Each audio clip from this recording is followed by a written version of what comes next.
Hello and welcome to an early live stream, a day early. Gotta catch up on some stuff, and I'm going out to a musical, a high school musical, but not high school musical, tomorrow night, so I can't do it tomorrow night. Welcome to the live stream where we're gonna knock off some to-do list items from the checklist that I'm working down towards trying to get a release out next weekend. Before we get started, let me thank the patrons. Picked up a couple new ones, so thank you, Fram, for being a superhero, and our new members Peter and Anna. I think Peter is a returning member actually, so thank you to everyone. I really appreciate it.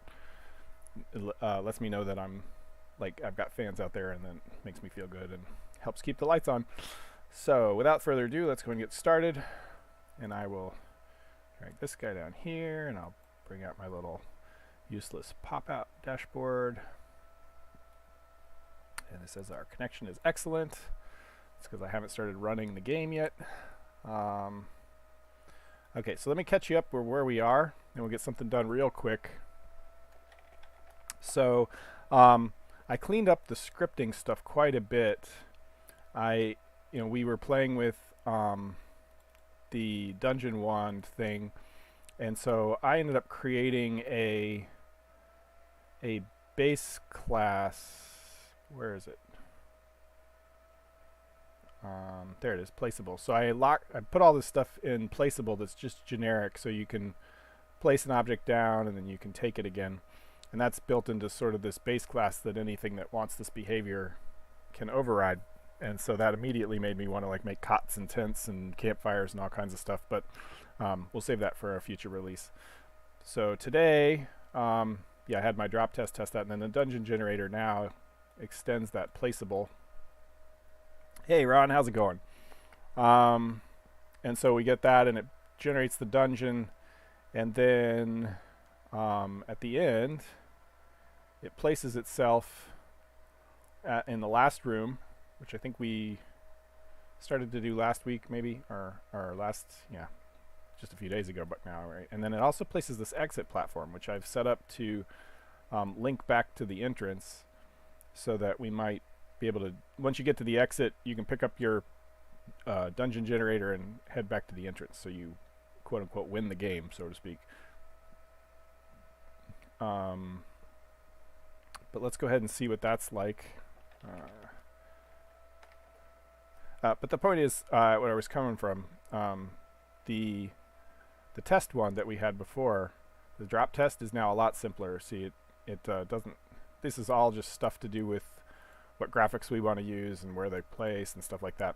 And then there's on placed thing, which does something as soon as we place it down. In this case, it creates an exit platform right next to it just to test it out. The dungeon generator does a little bit more, and it's on placed. Generates a dungeon and stuff. Anyway, let's go ahead and run. Welcome people who are just now joining. You haven't yet missed much. So let's catch up with where we are. Knocked a few things out. I reorganized a whole lot of the object scripting stuff to make things easier. I added some new features to make things easier. So we jump in here.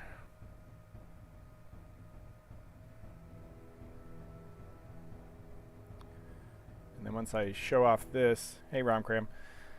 So once I show this off, we'll drop into the to-do list and see what's left. Yeah, so here I am at the exit, so I can pick up my dungeon wand. So let's unequip our. The other thing I made, if you don't have anything equipped in your hand and you pick something up, so if we take this, it equips it in our hand for us. So this is a exit pad that it places. I just kind of created a little thing. Kind of looks like a teleporter.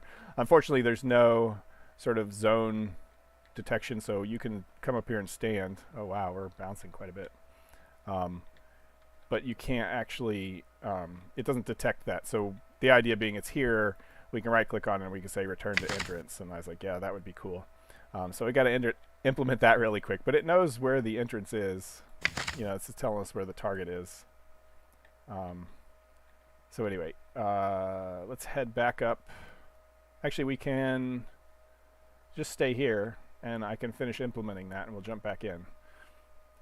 and then we'll look at the to-do list. So let's real quickly go, because that's where I left off last night, where I had to go eat dinner last night because I was starving.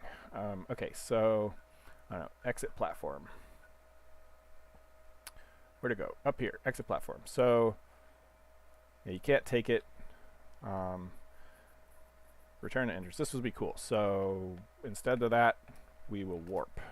Echo warping to entrance, spawn, position, location. Oops. And I think we can just say, who am I? I'm the activator, I believe. I think we can just do that. Easy peasy, lemon squeezy.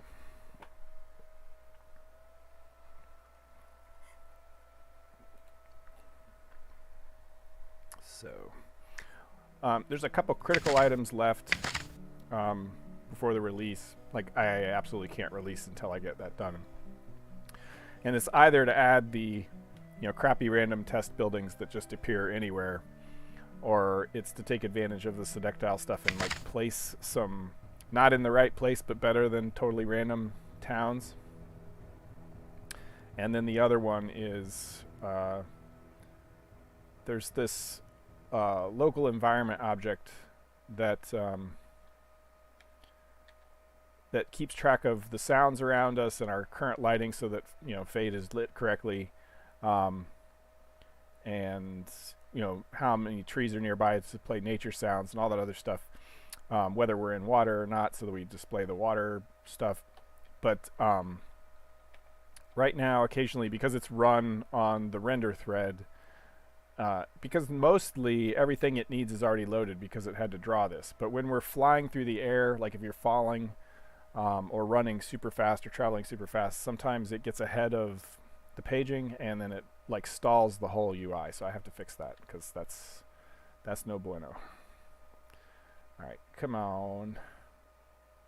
Yeah, I got to fix that too. See all that logging. It's trying to generate collision shapes for all these things, and it doesn't really need to. Yeah, so we can return to entrance. Let's try it.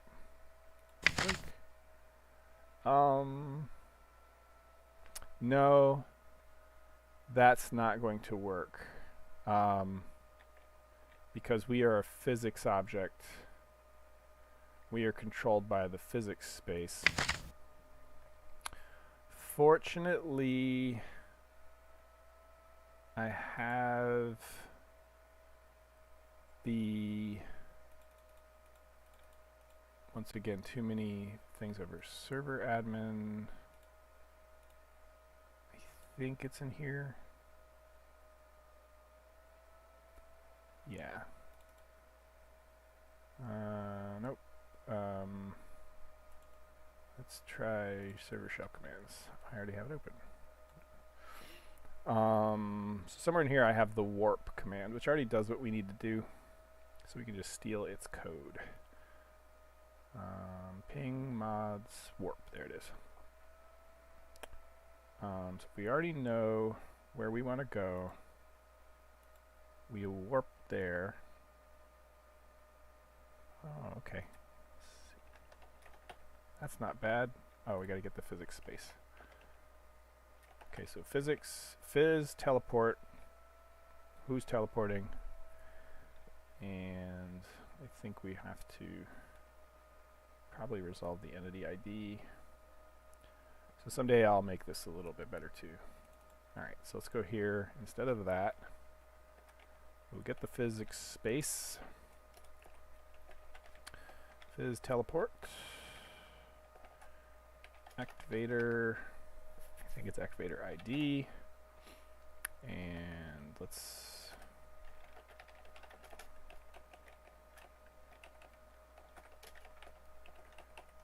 grab the spawn position as a target. Uh-oh. My screen just went black. There it goes.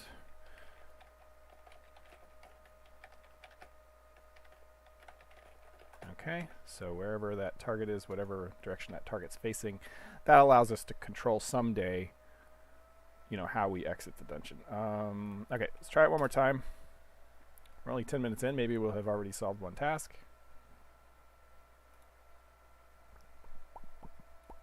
Hope you all had a good few days since the last live stream. It's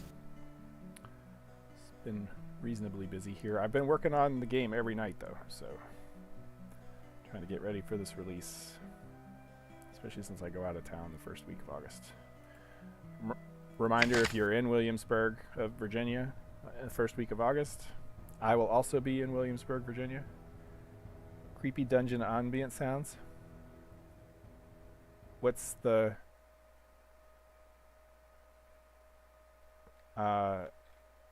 you're asking a question, but I don't know how to respond to it. Okay, return to entrance. Yay! Oh, we really returned to the entrance. Literally, like right there at the... Yeah, probably it returned us... Probably would add 0.5 or something, so we returned to the center of that block. Nice. Currently, the only sounds that play when we're in the dungeon are the campfires. But eventually, there'll be creepy dungeon. Yeah, for the local environment, yeah, there'll be creepy dungeon ambient sounds, or the creatures skittering about. Anyway, so let's... Boy. Yeah, I need to kill some of that logging, though. It's killing performance. So this is our snowy mountaintop where we built our little dungeon here. And so we could, you know, drive around in there and find the entrance. You were talking about the ambient sounds. That 30-second delay makes... Yeah, I hate the 30-second delay.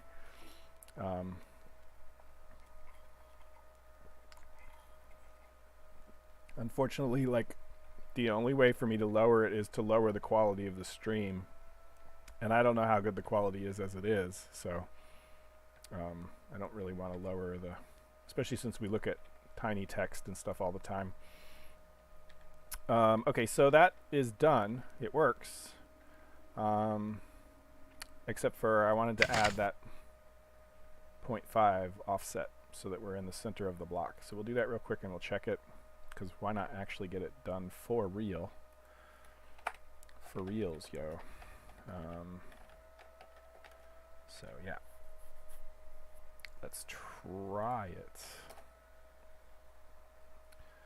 So this will give 30 seconds for everything to catch up if somebody wants to say something.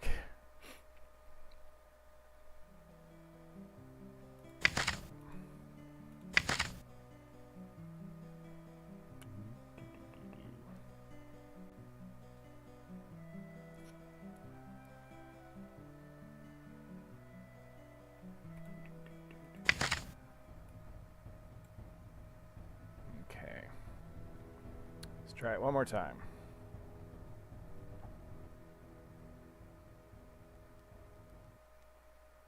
Okay, so we're out here, but Paul, you say, how are we going to get all the way back into the dungeon? Well, we're going to warp there because I've got it marked as end.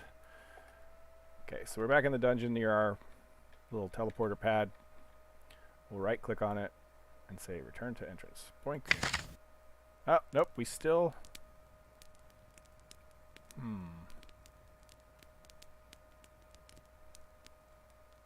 Well, we ended up in the center here. Oh well. I think it's probably good enough. It's a little annoying, though, that that didn't work like I wanted it. Actually, which is the... So that's... This is positive X. This is positive Z. So we should have ended up...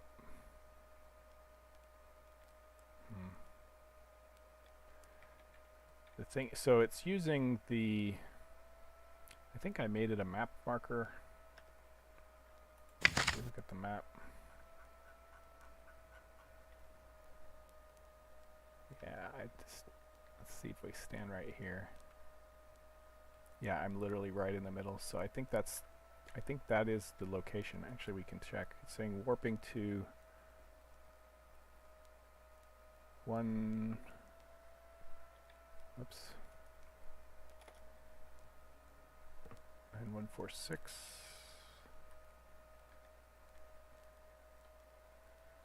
Oh, interesting.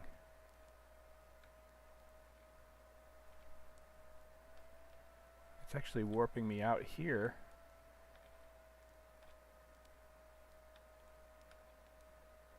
So how did we end up over there? 19146 and 16144. Oops. 19146, 0.5, because we added 0.5.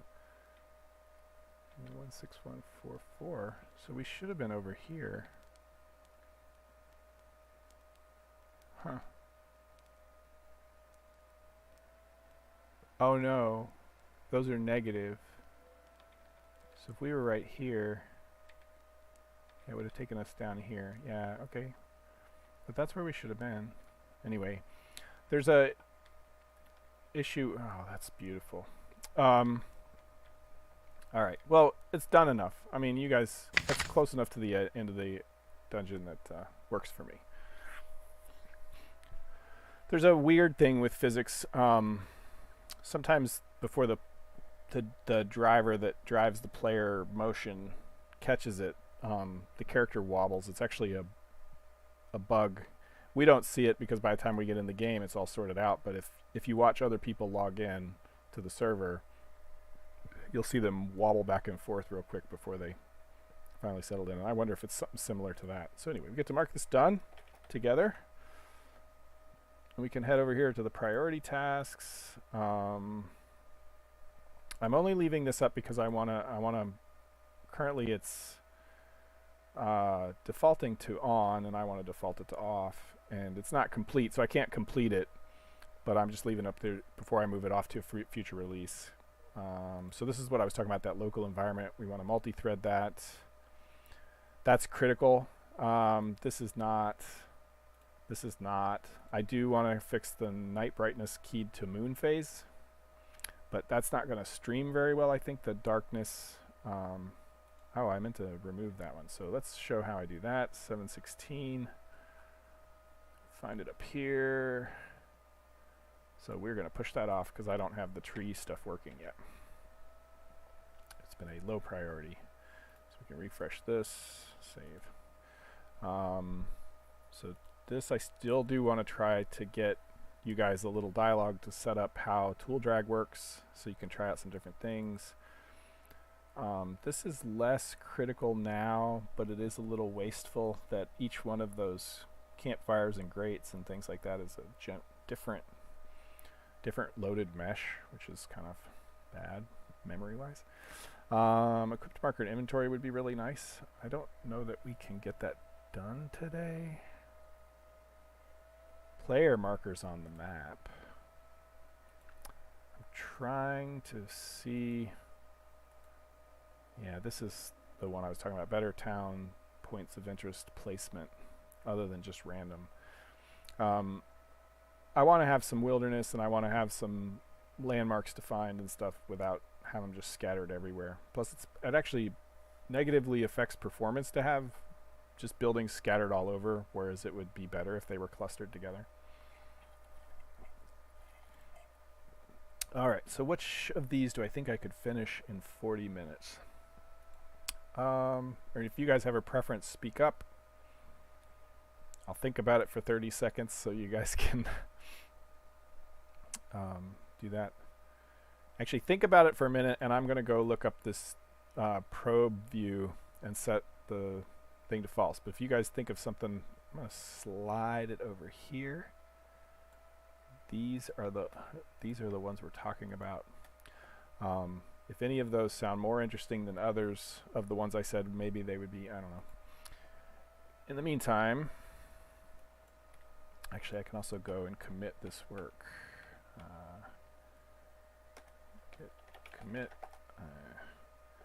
fixed exit platform to warp to entrance upon request.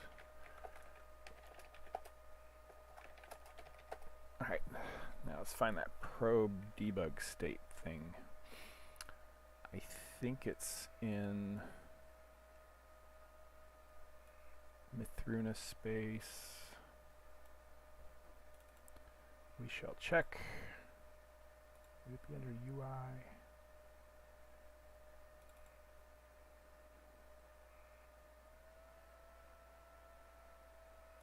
No, blueprints, no. Alright, when in doubt, check who is adding all of the things.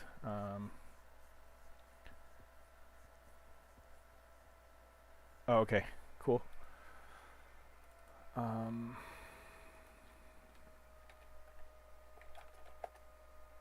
Physics debug state. Is that mine? Physics debug state. Yep. Finalizer fixed trees. Fixed trees to not grow on shallow ground. I actually am not sure that when I did that, I thought it was going to be easy, and now I'm not so sure. And I'm not, I think I erased my marker for where my example was, but there was an example where there was like a, oops, not that one. There was an example where, come on, where, you know, there was a big cave area and there was kind of like, nothing's ever selected the way I want it. There's kind of like this really narrow land bridge over where it was, and there was a pine tree growing right on the top of it. And I'm like, it's just tricky because when the trees are placed, I basically have to detect if there's a cave under here and say, no, that's not enough land. Yeah. So, I mean, we can look at it. It might be educational anyway. Okay, so let me finish this real quick. I gotta find physics debug state, probe debug state. That's what I want. Where did the probe debug state come from? I bet it's not in here. Yeah, it is. Nice. Okay, so then it isn't false. Then who's enabling it?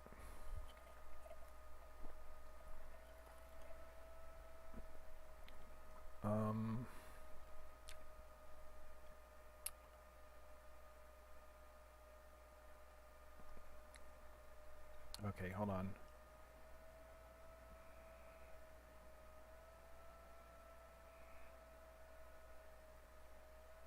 Oh. Well, shoot. I bet it's not even a thing. I bet I just have it turned on in my config. Well, that was a whole lot of dumb. Yeah, I bet that's what it is. So, probe debug state. Yeah, that's what it is. I just have it turned on in there. Well, that's easy. Okay, so then I can move that one off. 772. 772 future work. All right. Okay, so now I have to pick something. So let's see if I can find the case where a tree is growing on shallow ground. Yeah, I really think this would be the easiest one to do, but this might be educational. So there's a bunch of layers that happen during world generation. You know, I've had that graphic up before, but as we generate the data for a particular tile, you know, 1024 by 1024, you know, things happen. First we generate, you know, the elevations, and then, you know, it goes into carves the caves.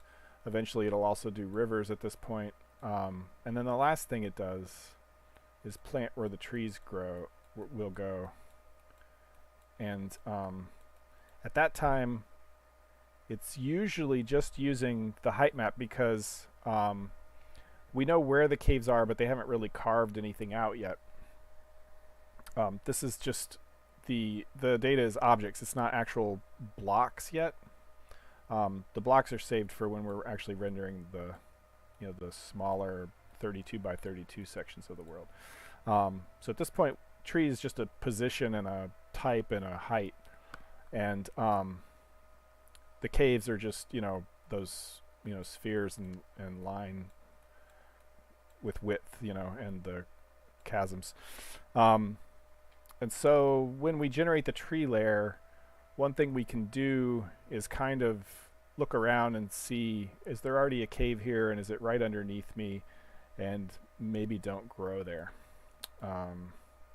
And some trees maybe you allow to grow, but a pine tree like this, my understanding of pine trees is that however tall a pine tree is, there's that much taproot below the ground. So if you have a 50-foot tall pine tree, there's 50 foot of root underneath. That is my understanding anyway. Whereas other trees, you know, it's not necessarily that deep. So pine trees look ridiculous to me just in general when they're sitting on top of thin land like that. But let's take a look, see what's going on. Well, first I gotta find one, right? I think if I go back to my original Jenny world, so we'll switch worlds for a minute. And hopefully that doesn't blow up. I've been playing with formats for stuff, and so I'm not sure. I may have invalidated all my old worlds by this point, like they won't work anymore.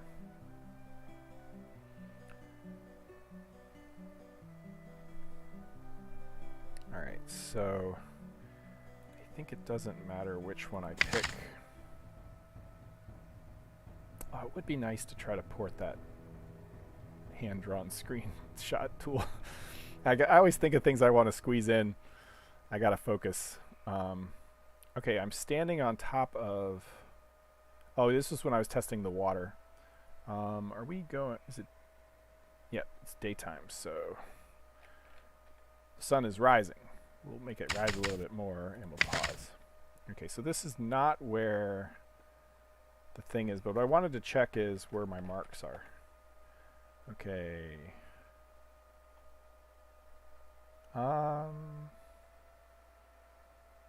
I thought I had marked one of the cases. This is one of the, so we can look at what the reason I saved this part was because there was a cave with water in it. And so, yeah, so see here, it's actually a really hard case to detect, but that's an example, but not an egregious example. Okay, so anyway, look at, I mean, the lighting is dumb. It looks good. I'm saying the lighting, the algorithm that lights this place is dumb, but it's still very effective. You know, standard Minecraft style, I shouldn't use that word because then it's the transcriber then starts linking me to the other crafting game videos. Anyway, so, but I just think it looks cool. It looks like there's shadows coming down, and with the reflection on the water, it's just kind of cool. Anyway, so we drop down in, and it looks spooky and creepy, and so this is one of the places where I was testing the underwater views, because it was kind of, yeah, look at that. See? Isn't that cool? And now, if I could ever get, I forget I float kind of here. So if I ever figure out how to get, light streaking down, that would just be so neat. All right. Anyway, we're getting distracted. We're getting distracted from our purpose, and this happens to me all the time. I don't know how many hours I waste exploring caves and things. Just placing lights all around. All right. So let's check our warp locations again. Let's try Chaos 3. Oops. I was keeping track of chaos locations so that as I fixed things, or no, I was trying to keep track of them. Oh yeah. So that,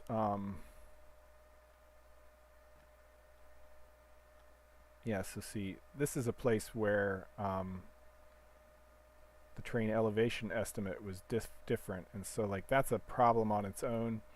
that I actually don't even think I can detect. Well, maybe I could. But let's see if there are any more ridiculous examples. And unfortunately, this is going to be a lot of work trying to get rid of these. You know what I need to do? I need to not be carrying around... I think I'm carrying around a dungeon wand. Yeah. I don't want to do that. I want to be able to, like, place blocks or erase them if I need it. But so these single blocks here. This one I'm okay with. This one, it's not bad to filter them out. Like the game on some level knows that that's a isolated block on its own. The difference is telling the difference between some block where maybe you really did want it to do that for whatever reason. Maybe it wasn't a... Now see, that's okay. I'm okay with that. It kind of looks cool. So this is not... it doesn't have any of the examples of what I was talking about. You see, these are all okay. The ground is pretty thick. But those single blocks floating in there, I will eventually figure out a way to filter them. The neat thing is so Mythruna, when you place a block, part of its optimizations is that as soon as you place that block, it knows not only the type. Oh wait, I've got more chats.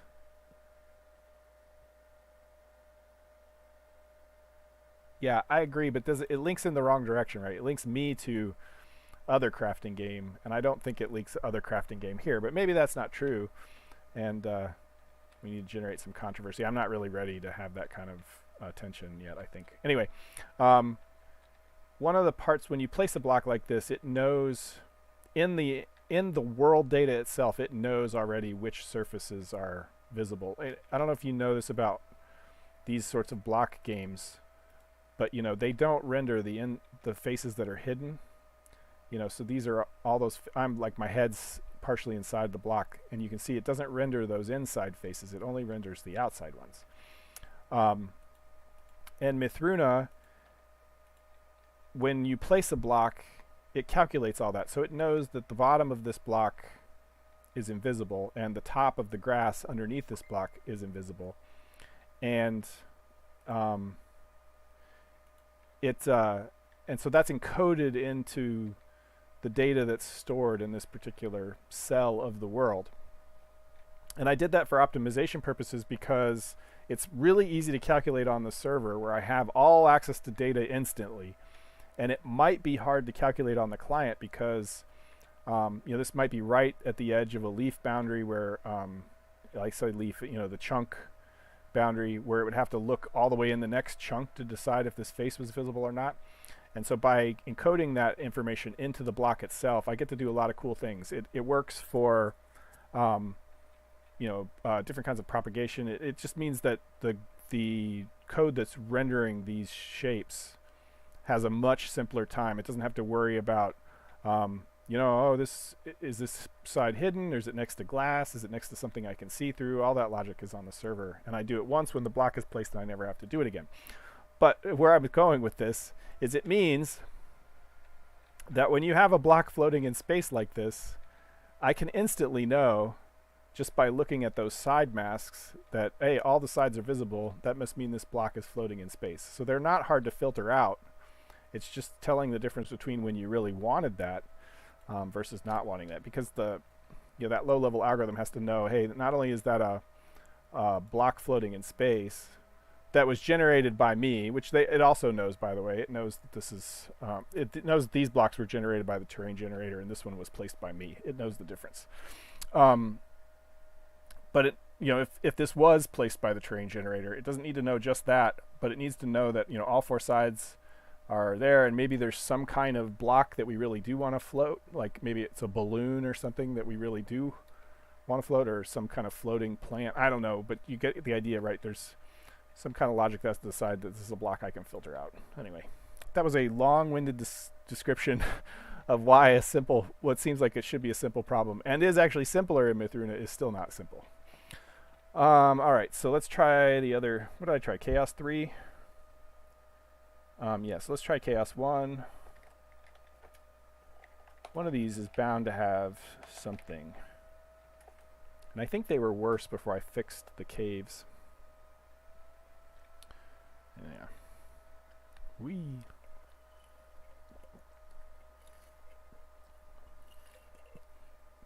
I was taking a drink of my cold beverage and almost fell down. Yeah, so there's a really bad case of a block floating in space. I think that in the part of this that converts the terrain data into blocks, it could probably be smart about that. And if it, thing is, it doesn't know. That's the part, once the chunk is generated, it knows. But during chunk generation, it doesn't know. And that would be the most logical place to filter. Okay, so there is a thin... Nope, it's not that thin. So I'm wasting all kinds of time. Okay, so here is maybe a case. Like, I mean, this is just wrong in general. Let's just, for grins, try Chaos 2. Maybe it's the magic. Chaos 2. We've been to 1 and 3. Let's go to Chaos 2. And maybe it's actually tame, to be honest. There was some reason I marked tame. We fell through the ground. So this data has changed since when I did the mark. Because at one time there was exposed chaos here. Yeah, so that's the thing, is I fixed a lot of these. So are we on the map near a big chaotic thing? No, that it actually went away. So we can wander down here and see what that's like. Let's fly up above everything. Here we go. That's the caves that are exposed. Aha! Aha! We have not the greatest example, but an example. There's a tree growing on a single block. So let's mark this bad tree. Okay, and then I want to check out tame real quick. There was some reason I marked it, right? We'll warp back to bad tree. Yeah, look at that.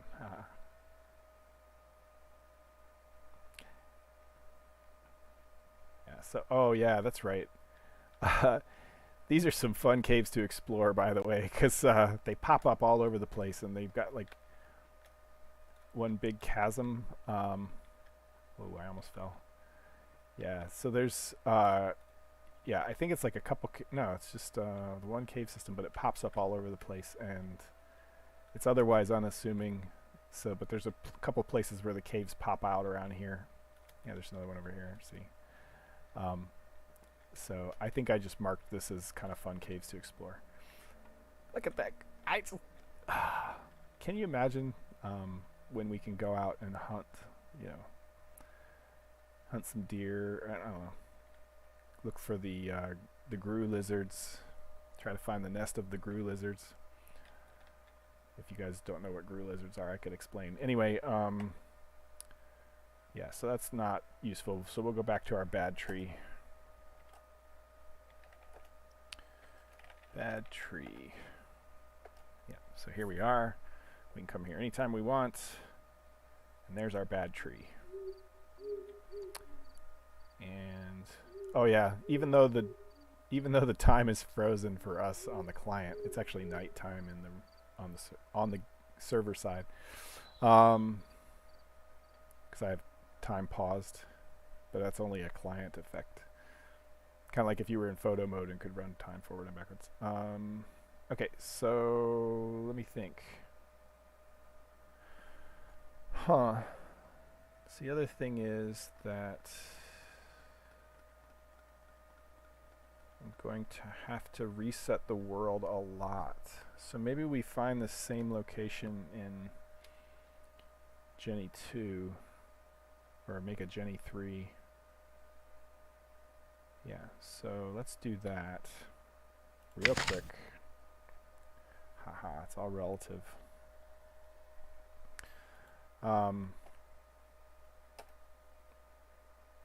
So grue lizards are going to be one of the nighttime creatures that you'll have to watch out for.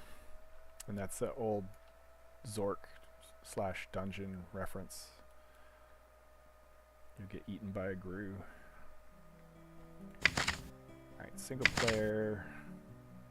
Create new world. Jenny 3. Why do we call it Jenny? 8675309. Alright. Jenny, Jenny, who can I turn to?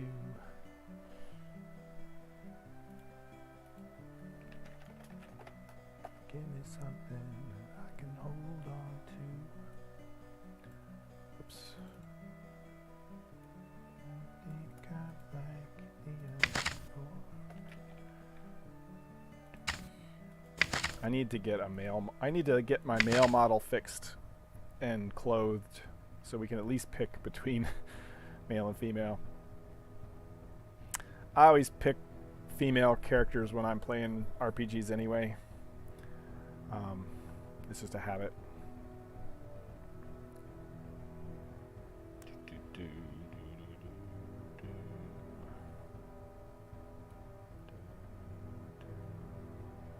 Yeah, the first time we load a world, it's going to take a little bit. There we go. It's not too bad.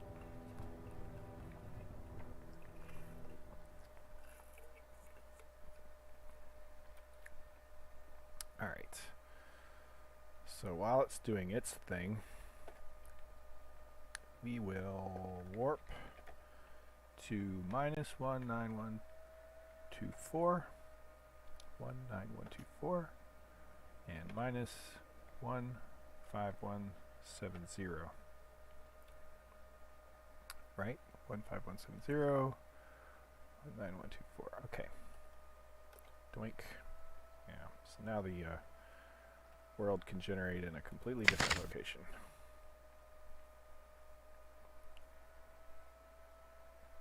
Actually, we're not too far from spawn. Like if I turn off the caves, there's spawn. We're just not too far. Oh, but wait, we gotta see our descent.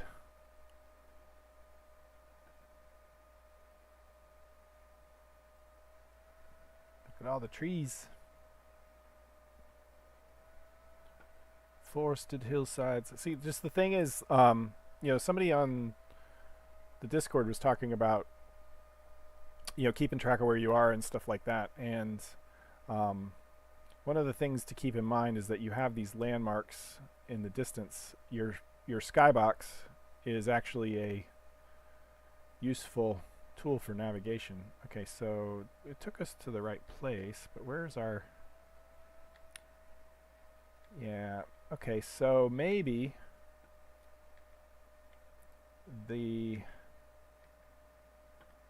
that area was already generated, and so this is not a good example anymore. I don't know.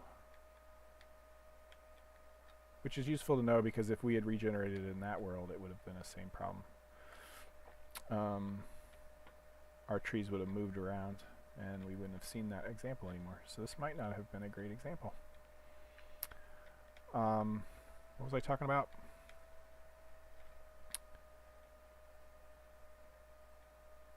Oh, the landmarks in the distance. Yeah, so you can see, you know, the peaks have like some distinction. Well, crap, guys. This turns out not to be a great example, because once the land has regenerated, so that must have been generated before I fixed some more stuff with the caves. Because the same seed will generate generally the same trees, same caves, everything, but I had already been there before, so yeah, I'm not seeing an example here. So that's unfortunate. I hope to find a quick example, but see, that means we couldn't have even used the other world, because if I had deleted the world and regenerated, it would have happened too. So these are all okay. Yeah. Alright, so let's see if we have, let's see. We can find chaotic caves by finding those big So let's respawn. Alright, and then I think this direction. Yeah, we're making the generator work overtime, but this is definitely the right direction. If you guys are still on, hope you guys are still on. It says I still have viewers. Okay. But yeah, like there's some, you know, in like a skybox sense, there's some distinctiveness to these mountains.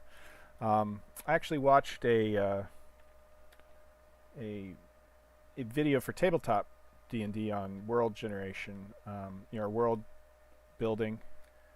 They talk, you know, building a world on hex maps and stuff, and they talked about how you want your players to be able to, you know, you'd be able to describe that they see stuff in the distance, so that when they, you know, they're in that dungeon for a week and they come out the other end, they can see that they're closer to some landmark than they were before.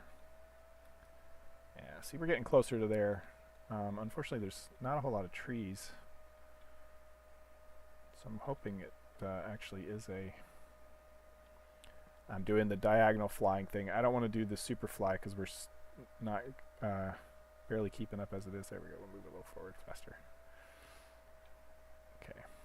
So, does this have any bad trees? No, it looks well behaved.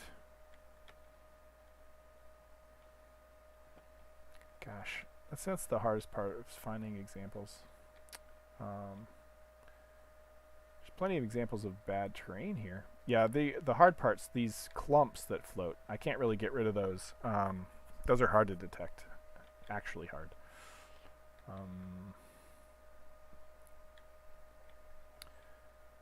So there's another interesting phenomenon that will make this bug harder to fix than you might think. Well,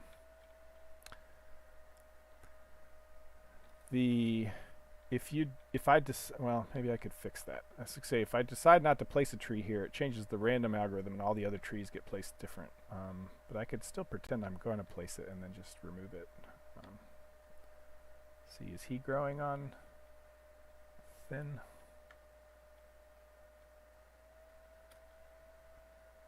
Nope, that's thick enough. Alright, well, we're not finding good examples. I'm kind of wishing I had picked something else to work on. Sorry for Romcram. I'm sorry we weren't able to.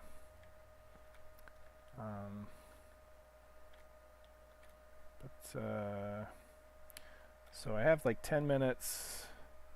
Let's see if I can see which direction is that. That's going to be to the east. I don't even remember which east is anymore. Okay, so first of all, let's move over here so we can see the whole screen. Yeah, see, I want to see what's over here because there's all this water. No, it's fine. I mean, it's all, so the fact that, this is all stuff I would have had to do anyway. Find an example, right? And you guys can fly around with me while I find an example. It gives me more time to talk too. So if you guys have questions while I'm flying around trying to look for an example, let me know.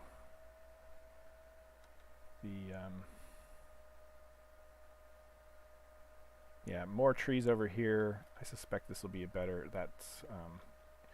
Here's why I'm heading in this direction. If you look at the thing, you can see the water cutting through the land there. So I know it's got lots of deep cuts and stuff, and it's a very tree-oriented place. And of course, the train generator's having trouble keeping up. Yeah, that shift control to fly, that's super fast is. Yeah, so see, we're like not even quite there yet, and we're already seeing some. This is almost an example. I would say that is barely what I would allow. I mean, a tree could grow there, and you could imagine there was more dirt here at one point and it all faded away. So it's plausible. It's not a pine tree. Just fly around this area. So anyway, what I'd have to find an example anyway, and so you guys can fly around with me. See a scrub tree, that's fine. Those little mini scrub trees. We're getting closer to things. I got this tree floating in space. Oh, here we go. Check that out. Okay, so here's a good example. Where can I land so that I can see that? Yeah, there we go. Like, I can't miss it. Like, so yeah. Can you imagine where that there should have been a tree root going down at least half of that, right? You know, if I'm wrong about how deep tree roots go. So let's mark that. Mark bad tree. Bad tree. Now I'm trying to think if there's a way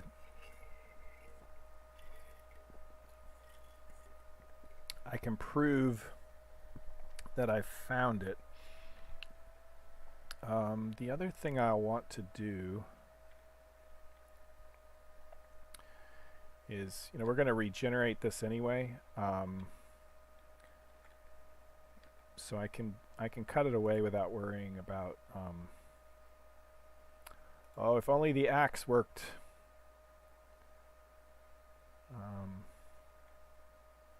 There we go.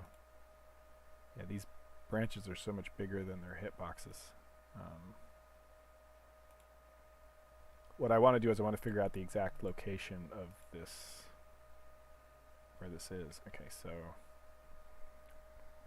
take a screenshot. That way I'll be able to put some debugging in as well. Okay, so we've got our location. So here's how I would go about doing it. I'll show you how I get set up to do it in the next 8 minutes or so. So again, the world manager, just going to show you the things I already know, but they're like my entry points into this. How far off do you think gathering materials and crafting is? I hate even bringing it up since you were crafting such an awesome world gen system. Yeah, the world generation has taken me a lot longer than I wanted it to. And before you actually have to gather materials, I have to implement all the various crafting things. So initially there's like infinite materials, and then I'll get crafting working and back into materials. Because some of how you craft is going to feed in the types of materials you have to gather and how that happens. For example, your build wand is going to store a certain amount of stuff. I mean, you're not going to have to carry around, you know, 64 cubes of stone in your inventory. Your build wand that you use to, you know, suck up blocks, remove blocks, it's going to store sort of the raw materials of that, and then that's how you reconstitute it into block types and things. And there may be some way you have to enhance your build wand to be able to build certain different types of blocks and stuff, but in the meantime, that's where your raw resources will be stored. But then there'll be things like things you actually have to craft from raw materials. You can't just, you know, plop them down with a block generator. And so that gets a little weird. The other thing is, if you want to extract things like gems and you know, other things that might be embedded into that block that would normally just be destroyed by the build wand, you would have to use tools. So your pickaxe and stuff would be for, you know, slowly getting rid of a block, but also each time you hit it, you have a chance of, you know, extracting gems to, you know, or other raw materials depending on the richness of that particular area, what's there, and so on. So, and some indication on the block itself that it might have that kind of stuff, and some sensitivity for certain kinds of skills and so on.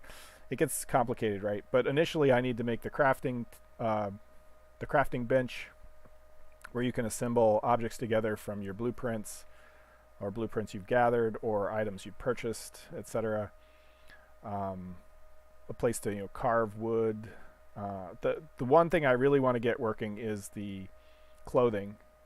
So that's going to be, I need to create the in-game clothing editor like I have an in-game blueprint editor. So you can design shirts and pants and things, and because that'll feed into the NPCs, what they wear. All right, so what did I want to show you? So here, so when we generate, so that is not what I wanted to show, is it? Let's search for tree. Yeah, so the tree layer, yeah, so the trees are generated on their own as a separate layer.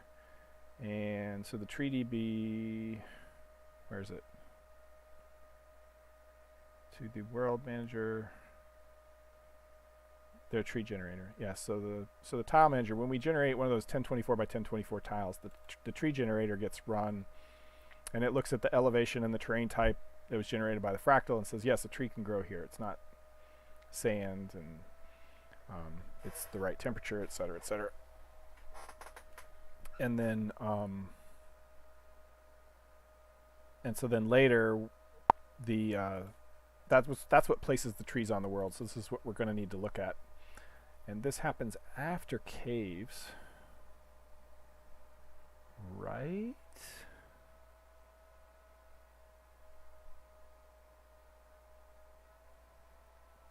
Where? So we've got the water body. Oh, that we're not using those.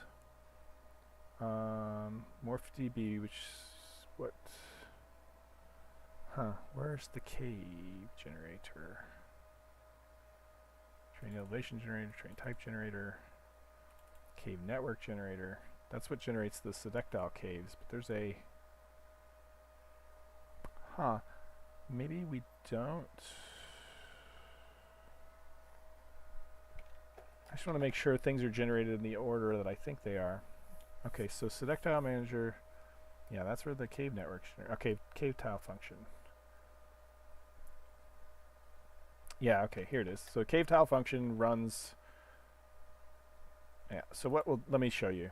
We got a lot going on here. So what I'll do is I'll cut and paste all this stuff and explain what's going on. For any of you who ever want to mod, like even into the world generation and stuff, this is the kind of thing you'll hook into.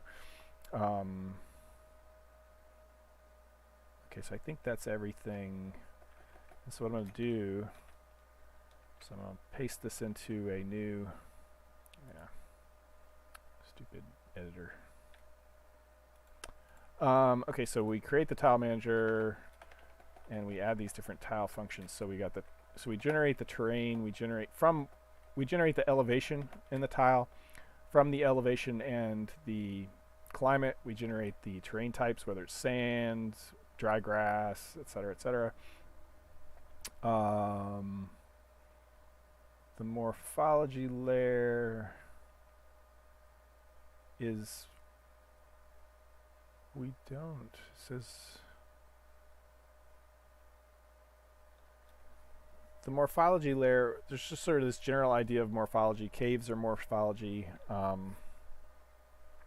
that's weird, we don't actually, anyway, that's not a tile manager thing, so this is what I want to do. I want to just pull up all the tile manager tile functions. Let's get rid of this. Yeah, so tile manager, get rid of that. Tile manager, tile manager, tile manager, tile manager, tile manager. So this is the order of things happening when generating a tile. First, if we haven't already, we generate the terrain elevation. If we haven't already, we generate the type information for that terrain, as I already talked about. Only on high resolution tiles we do this. We put the building types. Yeah, that's part of the temporary stuff. And so then we load the morphology layer. Morphology is any kind of thing that modifies the terrain directly, like caves or rivers. It's just a general thing. It can add and subtract things from the terrain. So then the cave tile function, which adds morphology based on where we've decided the caves are, and then we apply the morphology to the terrain elevation. Then we load any of the inserts. So inserts are like buildings, constructs like that. They're not just at the tile manager level. A lot of times we just clear the ground for the building or dig its basement. And so then this apply the inserts. So this was where we're loading the previous layer. Here's where we apply it, where we're generating, or somebody's already added inserts, which should have been a where we generate random buildings would have been here, but that was commented out or whatever, so I left it out. So yeah, that just describes how we merge it in with the terrain. This is where we load the tree layer. Here's where we generate the tree layer. And then here's where we save all that stuff back to the database. So that's all that stuff that happens. And so what I need to do is go into the tree generator. And that should be here. Oh, I'm in where? Oh, because I'm in freaked me out for a second. So here, the tree generator's right here. No, yes. Yeah, so here's how we generate the trees, and we do it in the frequency is done in a really simple way. Yeah, so here are the tree zones, low density, so blah, blah, blah, blah, blah. Some of this is old anyway. So given the tile, we go through to decide where all the trees go. That's old stuff that I copied from old Mythruna, and this is the new stuff. We decide based on the land, where do we actually place the tree? So here we randomly decide, by here T is like the chance that a tree will form. If we do a random double and we're greater than that value, then the tree doesn't form here. So if there's a 90% chance that a tree would grow here and we roll a 0.95, we leave. Otherwise we pick based on temperature and zone and so on, which tree type, and then down here we randomize which of the tree, so there's like a tree types set, we figure out which tree type we want, and then we know we want to, okay, so here we are already checking to see if we can place a tree here. By looking at the terrain type, making sure that it's, if it's dirt, that means that if by this point, if the terrain type is dirt, that means it can't support plant life. And if it's sand, it can't support plant life, so no tree will grow. Too low. Yeah, so somewhere in here is where I can check, yeah, right around here, before we actually create the tree. And actually, to avoid messing up the random number generator, I will want to see here, see if there are caves immediately under the tree. So this is where we would do that.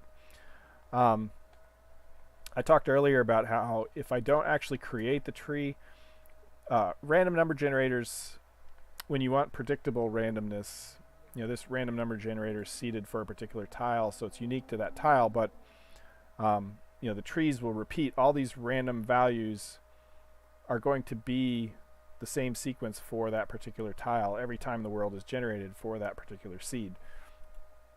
And so if I decide here that if I decide too early that I don't want to create this tree, it changes the odds and chances and locations of every tree that would have been generated after that particular tree, and that changes the whole layout, and I'm unlikely then to get the same situation that I was in when I was viewing. And so I want to make sure I don't change the random sequence. So I will generate the tree. That's basically picking the tree, how high it is, how wide it is, and so on. And after that, I will decide if I want to include it or not. And that will make sure that all of the trees that would have been placed are still placed, and this tree just isn't. And so we just basically won't add it. And so, yeah, so actually here, if the tree is not equal to null, so maybe create tree, return null. We're already doing easier checks here, so here is where we want to check.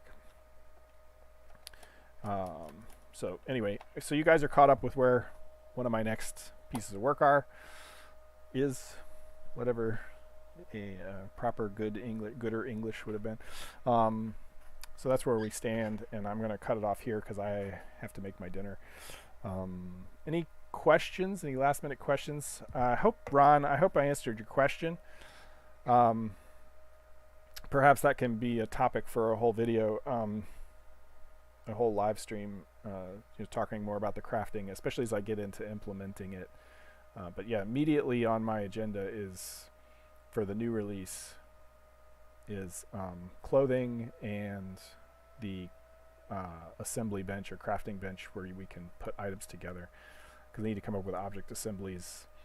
There are certain things I can't create with one solid block object, even swords and other things. It would be nice if I could create the handle separate from the blade and so on and so forth, because sometimes I want the blade with blocks oriented one way and the handle with blocks oriented a different way, and so we got that. Any questions as I wind it down? Thanks for joining, guys. I know my schedule's been a little off lately. Next Friday should be normal 9 o'clock time. And again, if you guys are made it this long and don't know that there's this link up here, shame on you. You guys are probably already on the Discord. But there's a Discord link up there. And that's how you find it. And that's also where you can download the January release, which next weekend I should be releasing the, and perhaps that's what we'll do in the next live stream, is get the release together. Who knows? We'll see. But anyway, hopefully you guys are tracking, and I wanted to do this. Yeah, you too. Thanks, Ron. You have a great weekend. And I will see you guys online. Thanks for watching. Like, comment, subscribe. As always, share it with your friends. We've had a surge in membership lately. Surge meaning like a handful of people. And of course, we've got the new patrons there, which is really cool. It's nice to see it's nice to see Discord warn me when I send something to everyone that hey, you're sending this to more than 30 people. And I'm like, oh, really? That's kind of nice. So thanks for joining, guys, and have a great week. And I hope anything you're working on is productive. And I will catch you online and next Friday.